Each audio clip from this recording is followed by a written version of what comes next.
Hello, everybody. This is Fred Wanko again, coming to you from our studios in Chicago, and I am very, very much on the clock. I am very, very aware that the last video was 45 minutes long, and I too know that it was too long. I'm going to do everything it takes to keep this short, and I'll try to make sure that I feed everything I have into the little time I have. Yes, it was only 2-3 days ago that we recorded, but yes, this video today is also very necessary because a few things have come up since the last video. The first thing that I want to address before I go into my video is obviously everybody knows that I'm very, very much a supporter of the Obi Dati Ahmed campaign. But with that said, we need to make sure that we are not the ones who shoot ourselves in the foot. There's a lot of social media propaganda out there. Yes, I'm part of social media, but I have a resume of videos you can go look at, and you're going to see that there's nothing that I've said in my videos that is not backed up by fact. But I want to caution my fellow Obi Ahmed supporters. I was very concerned about the news that came out, the video that came out where Femi Kuti was, you could see he was in pain, talking about the threats he's getting because he gave the opinion that he's not obedient. Let me be the first one here to defend Femi Kuti. I heard his explanation and I buy his explanation. I am a big fan of the Kuti family. I was a big fan of Fela. I grew up in Lagos in the 70s. I was part of the shrine at Ojuelegba. And if Fela was living today, but realistically, even without him living today, Nigerians are seeing that everything he said is like prophecy about where our country is headed. But the main thing I want to say here is that the Kuti family, the Fela line of the Kuti family, are not people who toe the line. On the surface, obedient refers to being obedient to somebody and all that. And Femi's point, and I understand it, because those kind of facts are insinuated in their music and their father's music. All he was saying is that I'm not going to be obedient to anybody.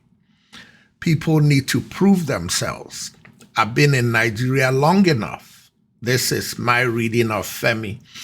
And I've seen politicians come out and razzle-dazzle people and nothing comes out of it. And he's saying, I'm not obedient. You have to show me why I need to be obedient. There's nothing wrong with that. But let's assume that Femi said, to hell with Peter Obi, I'm not obedient, he's an idiot, he's an a-hole and all that. Femi has the right to say that without anybody threatening him. And on behalf of the entire Obi Dati campaign, I apologize to Femi Kuti and I caution the Obi Ahmed supporters to carry yourselves. Let's all carry ourselves on the higher ground. Hillary Clinton said, when they go low, you go high. Femi did not go low. Femi stated his mind based on his philosophy, and he has the right to do that. And on behalf of the campaign, Femi, I say we apologize. With that said, let me get into the bane of our recording today. There's not a single person watching me that does not know the principles that guide Afenifere, the pinnacle of Yoruba organizations. It's a principled organization. It's a class organization. And I don't say this because of the video I'm going to play. I say it because we all know it. But I take pride in sharing with you some sound bites from what Afenifere's position is on this election and the candidates that are running. And I'm going to follow that up with another video from Dr. ABC Nwosu, who is a highly respected Igbo elder. I want us to listen to these two videos with open minds. Let's not be Igbos and Yorubas and Fulanis and whoever about it. Let's be open-minded. So Afenifere is not an amorphous group of all comers. It's a group tailored after the sage and the scribe Papa Awolowo. In his wisdom and his books that he has written and in his methods that he has given to us, we have looked at the political situation and rejected the 1999 Constitution. And we said again that there should be no election until this structure is changed. We were at the forefront of restructuring right from 1953. We achieved it with the Littleton Constitution of 1954. And we have carried on. And look at what has happened today to those who supported Buhari. Now it is happening again, and people are dressed in obscene gaps. Those who brought Nigeria to its knees, those who have divided us, those who have made Nigeria ungovernable through Boko Haram and terror. And those are the people that are parading themselves as the candidates for the 2023 election. So Afenifere says there should be no election. That's our stand. But again, if you are even going to say there must be election, then there must be equity. There must be the high moral ground. There must be justice. We have had 8 years of Obasanjo, a Yoruba man. We have had 11 years of the North, 3 years of Yar'Adua and 8 years of Buhari. And we have had 5 years of the South-South. And if it is coming to the South, the only region or the only zone in the South that has not had it is the Southeast.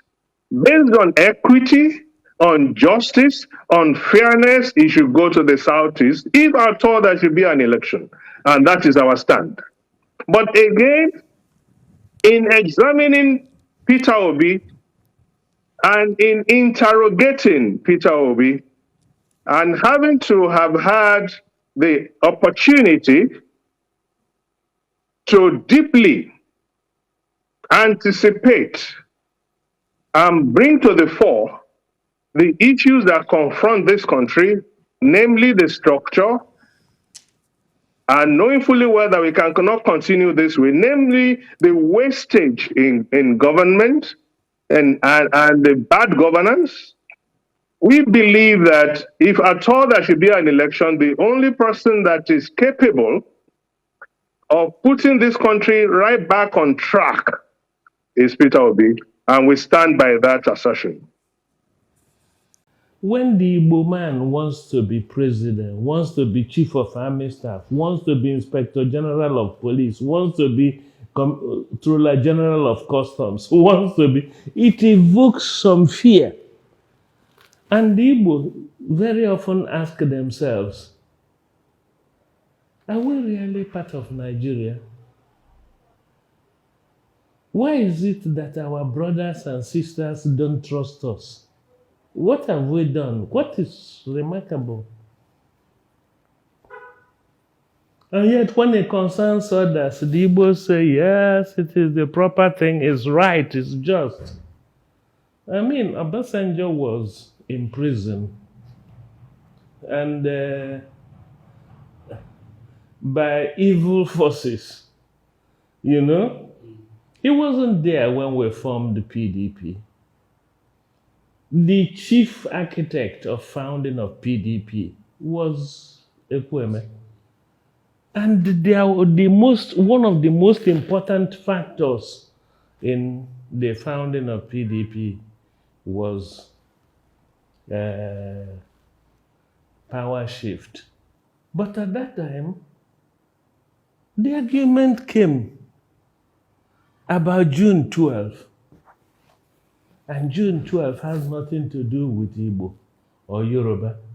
It had to do with Nigeria, that the Southern won fair and clean. I mean,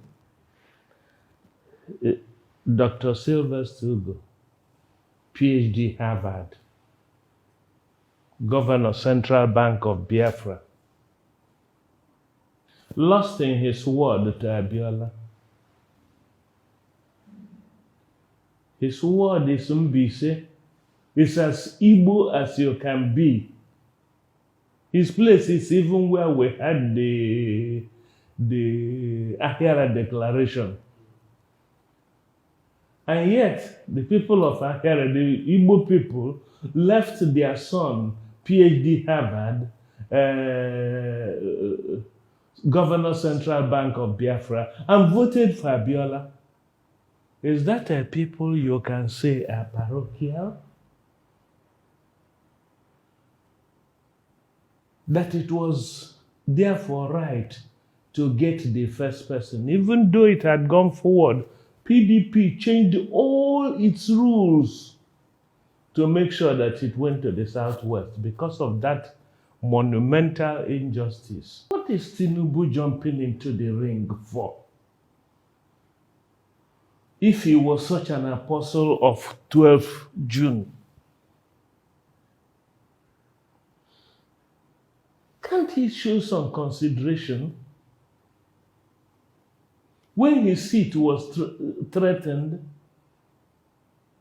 the Igbo in Lagos helped sustain him. He was the only governor that survived. I know. And he knows I know. Because I drove with him in the front seat of his car to solicit Igbo support. The Igbo supported him. Why can't he show some consideration? I say let's be open-minded because we've got to be serious about this election that is coming up. We have to be very serious about it. We have an opportunity to fix our country for all of us, not for one segment.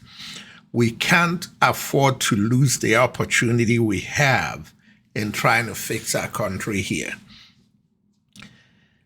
And to my Yoruba brothers and sisters, eléyìí ò ń ṣe ọ̀rọ̀ Igbo àti Yorùbá, ọ̀rọ̀ Nàìjíríà là ń sọ bí. Mi ò sọ ohun tí mò ń sọ láti impress on the fact pé Igbo ni mí. Igbo-ness were very irrelevant in this issue. Ká ní pé mi ò ní strong conviction nípa Peter Obi, mi ò ní support ẹ̀.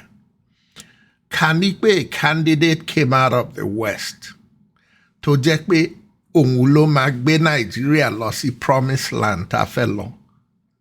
Candidate West yẹn lèmi máa support. Ilẹ̀ Yorùbá ni mo ti grow up sí. Àwọn Yorùbá tán jọ̀rẹ́ mi, I lè count wọn now.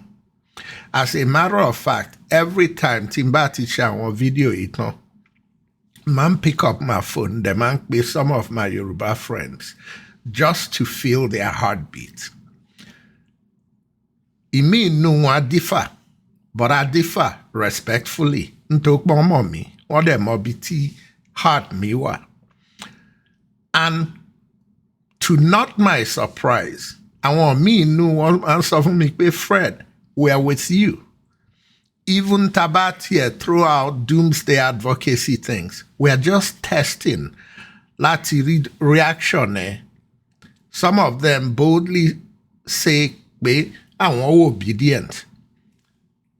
Obedient or not is irrelevant. Mo dẹ̀ mean. Back to the English language for everybody to understand. I did that little segue just to calm my Yoruba friends and make them know that we're all together. Don't worry that I'm an Igbo person. We are fighting for one Nigeria. We are fighting for a better Nigeria. We are fighting for where our children will grow up. That's all that counts. And that should be what counts for all of us.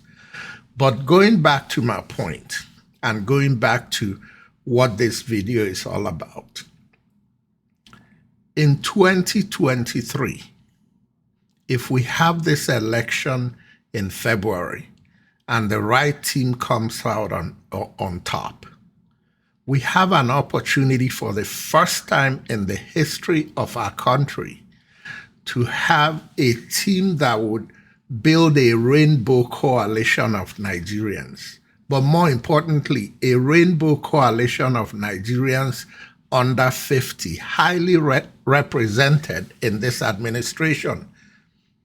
It's not going to be business as usual. All this talk about where candidates come from should be relevant at this stage of our lives. Our children and our grandchildren are the ones we should be fighting for. We fight right now, but we don't kill ourselves. We say very hurtful things, but we live.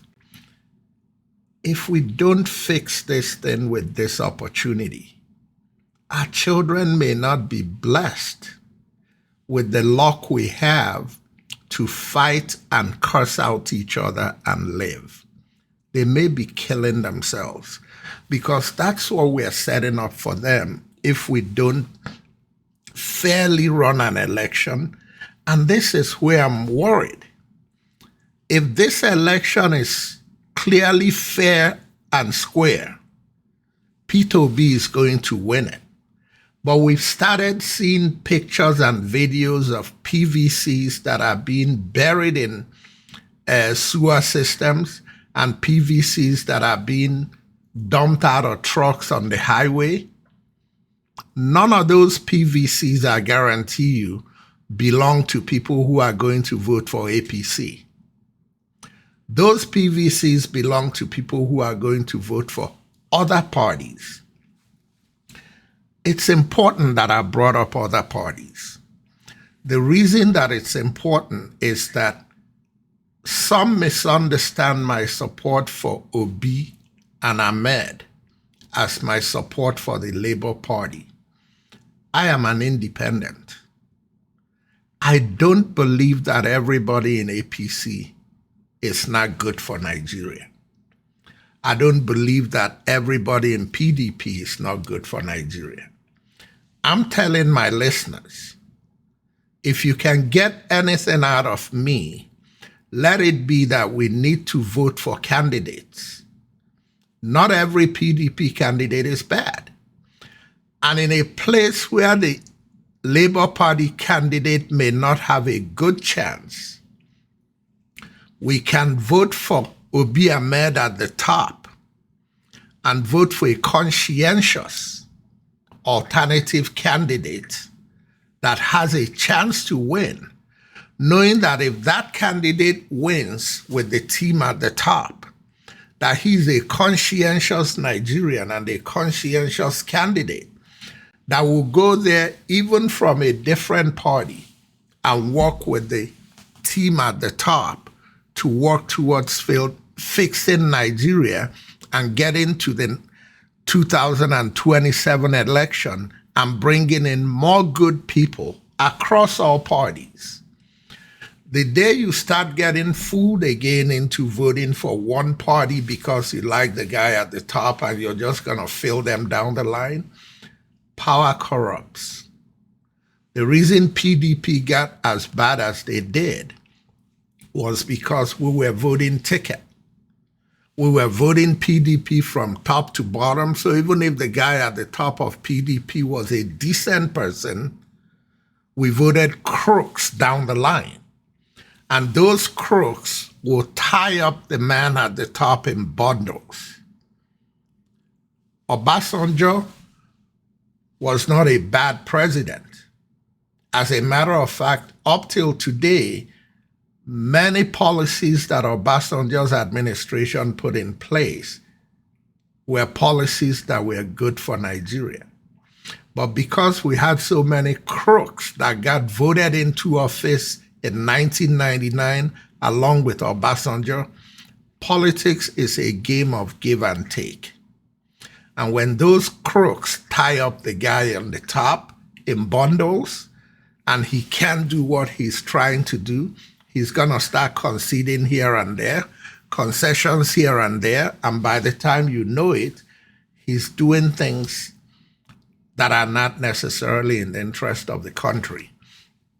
If you're looking for Peter Obi and Dati Ahmed to deliver the Nigeria we're looking for, vote for candidates, investigate the candidates, vote for the good Labour Party candidates.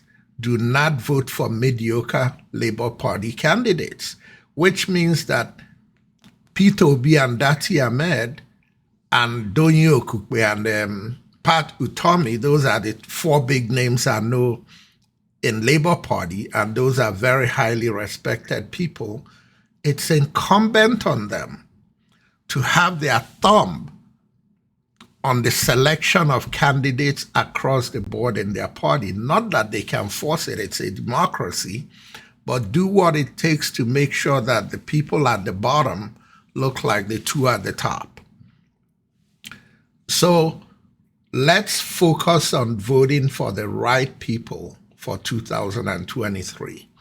Let's not get carried away with parties. It's not about Labour Party, but right now, don't get me wrong, Labour Party is looking very good and very beautiful based on the candidates they presented at the top. Let's make sure that we hold them accountable for the rest of the candidates they are presenting at the bottom, at the assembly level, at the national legislative level, and at the gubernatorial levels. And if they're having local government elections, at the local government levels too. This takes me to another short soundbite I'm going to play from a video. I've talked about the Afenifere introduction. I've talked about Dr. A.B.C. Nwosu and his comments. Now let's talk about somebody who has been walking around even before Peter Obi declared to run for president, because I think they were preempting him to discourage him. An Igbo person, Mr. Dan Olassi. I don't know Mr. Dan Olassi. I don't have anything against him, and I'm not going to badmouth him. But I'll say this to you. A prophet is never recognized in his own city. Peter Obi worked as governor of Anambra State for 8 years. And Peter Obi's eight years did not look like the first 4 years and did not look like the years after him, probably until Soludo now. The reason being that the years before him and the years after him, whether the governors were doing okay or not, is not my point. But there was money sharing going on. People coming in and grabbing and peddling their influence, and the governor bulging and writing state funds that should be spent on state projects, and influential people in the state are coming in with their clout. And sometimes, I'm not saying that's what Dan Olassi is, but I smell a rat with him. I really do. I smell a rat. Something tells me that along the line during Peter Obi's governorship in Anambra State, there are things he wanted to do in the state that didn't go his way. Or there are things that somebody he's affiliated with wanted to get from the governor that they didn't get. Until you show me otherwise, my observation of Peter Obi is that when these things happen, it's him being on the right path for the people. and people fighting him because he refused to give them things at the expense of the people. And also, I'll let you hear the soundbite. Of what he's doing, if our people are sympathetic to vote for him, it's equivalent to voting for Tinubu. Because to touch a core part of PDP, which is the Southeast, and they vote for Peter, and there's no way that vote leads us to victory, it's an advantage to Tinubu to win. Because I don't see the hard points of APC where he's going to touch. First election has happened in Oshu, they failed woefully. The votes he will get in Lagos will be called Igbo votes. They might be up to 20-25%. Put the date I'm saying this today and see what the rest of Yorubas will do when election. Because for them now it's turning tribal. Every group is now defending their own people. So if we assume we defend Peter, where will he lead us to? We'll be removed more from the government, we will not be part of the system. But in PDP, not only is Atiku positive for us, he's married an Igbo woman, has about 4 or 5 children from her, and we have an Igbo adage, not going Bushia, your in-law is your God or your chi. That's that once you marry a woman from Igbo land, you're part and parcel of us. And here's a vice presidential candidate, brilliant medical doctor, former senator, Fana Saba, called Igbo boy. So at least we have, my people say, if you can, instead of your cow running away from you, if it's the tail, cut it and hold it and know that at least you have part of the cow. When I listened to the last video that I saw with Dan Olasi on Channels TV, what came to my mind was tribalism and somebody who doesn't see beyond his nose, beyond the present.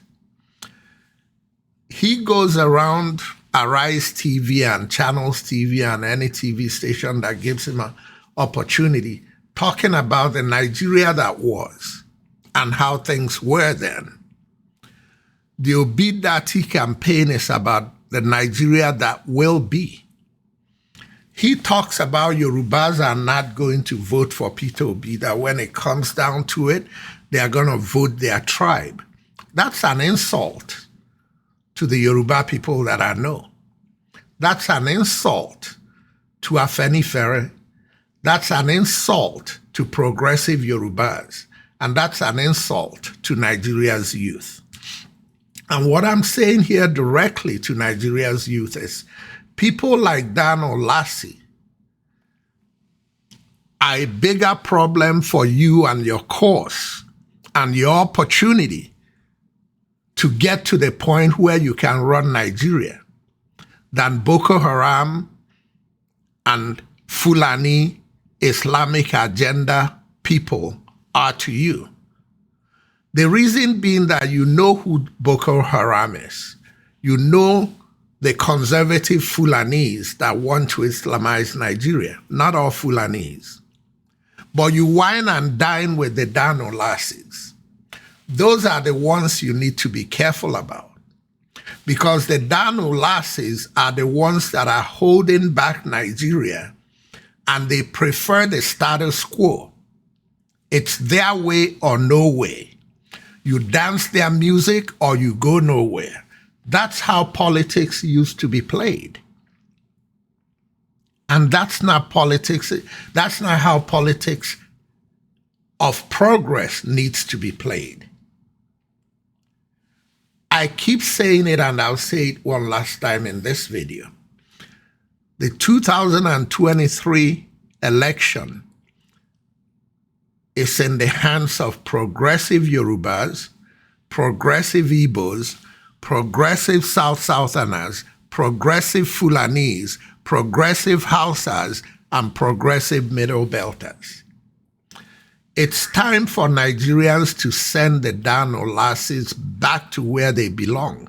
If they want to join progress, they can come and join us because it's not our way or no way, but it's the right way for everybody or no way.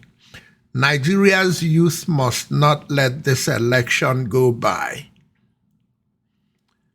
and give the Dan Olasses the opportunity to come out and call them the internet, Twitter voters who don't count when the election is on. Nigeria's youth and progressive Nigerians should make sure that they come out on election day and vote en masse.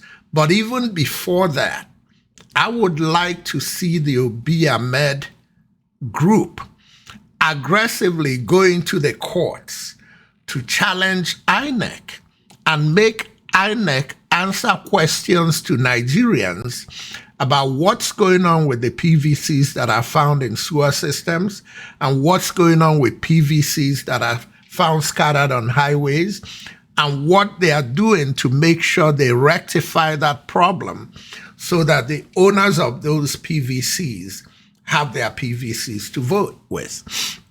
And also the other rumor flying around, and we know how things work in Nigeria, is the Obi Ahmed people need to go into the courts and challenge INEC to make sure that they go through their rosters and positively identify the people on those PVCs, because we're hearing stories about people from Chad and Niger and other countries being registered to vote in this election. They are not registering to vote for PDP. They are not registering to vote for Labour Party. They are not registering to vote for Showore. They are registering to vote for APC. We have to proactively fight what APC is planning to do to rig this election. We don't just sit back and wait for things to happen that are wrong. We try to prevent those things from happening before we get there. So I hope you read between the lines on the 3 videos that I played sound bites on. And I hope we continue to do the things that it takes to make sure that the right people come out on top in this election coming up. It's not about Labour Party. It's not about PDP. It's not about APC or any other party. It's about electing conscientious Nigerians that, under the right atmosphere, are willing to go in the right direction to fix our country.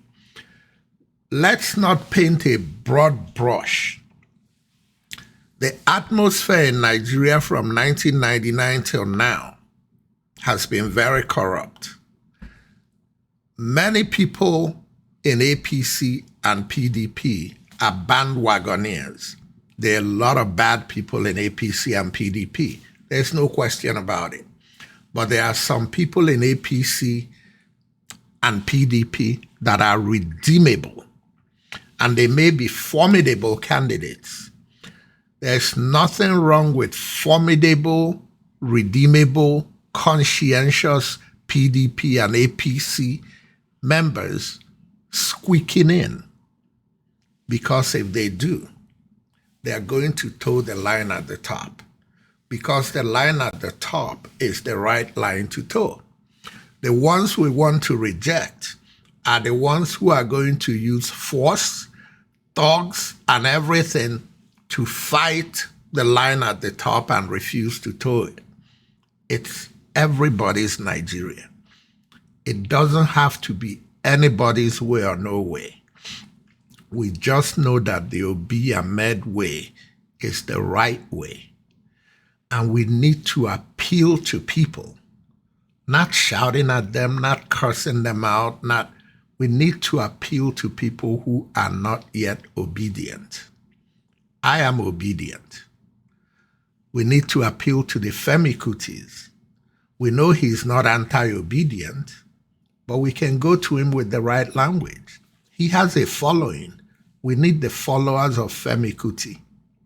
We need the followers of all the borderline people that are leaning tribe because that's what they are used to, But if you talk to them the right way and make the right appeal to them, at least you could prick their conscience and make them think. Let's not become APC and PDP and forceful, thuggish voters that go out fighting and threatening. No, it's a democracy. Let's work together to elect Obi Ahmed in 2023. Once again, this is Fred Nwankwo coming to you again from our studios in Chicago. I got a lot of feedback on the last video. I tried to implement some of the things I learned from it, but most importantly, it gives me joy, the number of Yorubas and the number of Edo people and Delta people that are calling me and saying, we see what you're trying to do.